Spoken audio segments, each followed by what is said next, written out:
impact these days. We were the school that was supposed to be healthier than the volleyball school because we were driven like slaves. Slaves? We were supposed to be healthier than a 60-year-old sweetie by the end of it. And that's pretty healthy. So we did weight training and aerobics. I was pretty circles. If you didn't get 15 cones in 12 minutes, you were done for.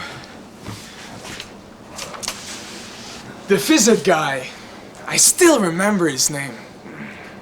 Monsieur Cote. Mr. Granofsky. Mr. Margoliopoulos. He would stand you up in front of the class, and he would mock you. Like he would say, "You, Monsieur Dicon, you! Stand up! You're a weakling!" Snap. And then he'd snap your jockstrap and make like he was gonna hit you. Snap. Average. Snap! He didn't want the other guinea pig school, a bunch of sad-ass flower-picking volleyball players to beat us and ruin his little predetermined aerobic experiment. Snap! So he'd make me feel even more inferior than I already was. And then I'd perform even worse. And then it didn't even matter. And then down, down, down. The shameful downward cycle of harassment would go. I didn't realize that it was sexual harassment until much later. But then, a miracle occurred. You see, I'm a lapsed Catholic, but I still believe in miracles. Tucked under the Christmas tree on December 25th, wrapped in silver foil wrapping paper. What could it be? I hate outdoors. I hate doing sports where your snot freezes. But indoors, that's a different story. Like, you see, I sort of knew what it was already. You know, like, a game. In case you haven't guessed already, It's table hockey, pal. It's kick-ass. hey! Fucking A, right! Invented in 1932 by John Monroe of Burlington, Ontario. Good. The first game had flippers instead of men. Sorry. Good. That's okay. So what I would say about like the whole beginning part, like when you guys are like yeah, is that it all can be faster, and you're just trying to get in faster to each other, and you can kind of be looking at each other more and like, oh yeah, oh that happened to me, oh I hate that, like just so it's more kind of awake, because then it gets really awake when you talk. I can't remember, there's something that you say over here when you talk about the phys ed guy and about how like then it just sort of wakes up, but it can all be woken up way earlier. Like you're just so mad, right, when you're all talking about the shinny hockey and the cones and the badge and participation and all that stuff. So it's just a lot more awake, dare I say. Okay, really low. Yeah, really low. Like, because we've heard it and we know it's there, so you can just sort of get rid of it. It's just a little underscoring there. And the cones, you can probably start off running faster and then get tired out, just to give you a little more energy. Can you just do that part? Just, I was okay, there's something about just before the first cones. Because as soon as you say cones, you can start to run. You don't have to wait for someone to run. Challenge part. So Okay. I'll go after him running too. Yeah. Okay. But just like cones is like, and then you start to go. We had the President's Challenge. There was a badge. Well, we had 4 badges. Award of Excellence, Gold, Silver, and Spastic Bronze. I always got the bronze because of those stupid cones. Why? We had to run those cones. Cones? Half a field with 1 cone, maybe 150 yards. This is pre-metric. Man, I hated running those cones. Me too.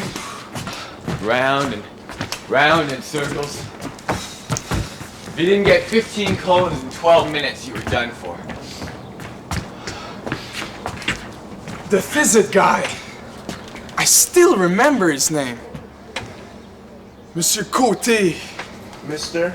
Granofsky. Mr. And he would mock you. Like he would say, "You, Monsieur Dicon. Yes, you! You're a weakling! Snap!" Huh. Do you guys do it too? Doesn't he say stand up? Yeah. Stand up, oh yeah. Would stand you out in front of the class, and he would mock you. Like he would say, "You, Monsieur Dicon. Yes, you! Stand up! You're a weakling! Snap! And then he'd snap your jockstrap and make like he was gonna hit you. Snap! I was bringing down his average. Snap! He didn't want the other guinea pig school, a bunch of sad-ass, flower-picking volleyball players to beat us and ruin his little predetermined aerobic experiment. Snap! So he'd make me feel even more inferior. In silver foil wrapping paper on December 25th. I knew. I'm sorry. Get him out. He's. All right. We'll do that again. Okay. I'm a lapsed Catholic.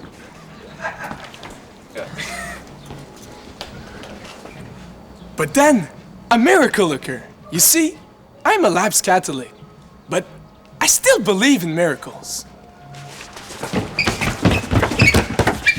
Tucked under the Christmas tree in silver foil wrapping paper. What could it be? I hate outdoors. I hate doing sports where your snot freezes. But indoors, that's a different story. Like, I sort of knew what it was already, you know, like a game. In case you haven't guessed already, It's table hockey, pal. It's kick-ass. hey, fucking A, right?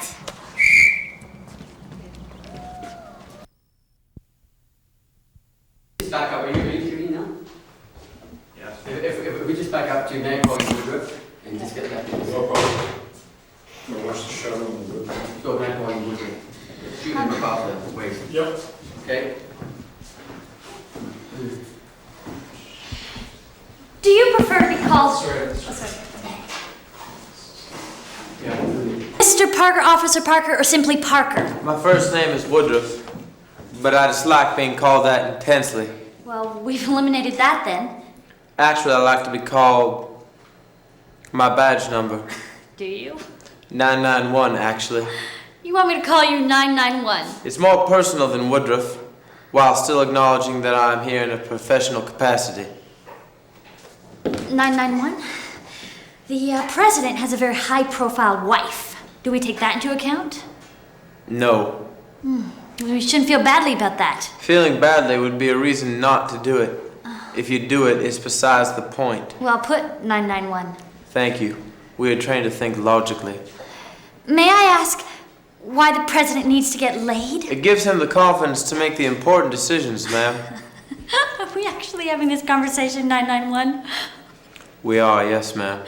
Are you intimating that my participation would fall into the ask not what your country can do for you, but what you can do for your country category? We are not trained in intimation, ma'am.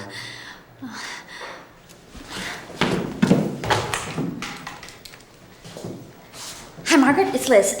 Sorry, this is just a theoretical question. If the president wanted to sleep with you, would you do it? Don't answer until you've given it a moment's thought. Apparently, it helps him make the big decisions. You know? Oh. Thanks, Margaret. I think I would like to call you Woodruff. If that would make you feel better. Woodruff, let's say the president was to come up. Let's say that we said he could come up. What would happen then? My supposition? You're trained in supposition? Yes, ma'am. Suppose for me, Woodruff. He would be charming.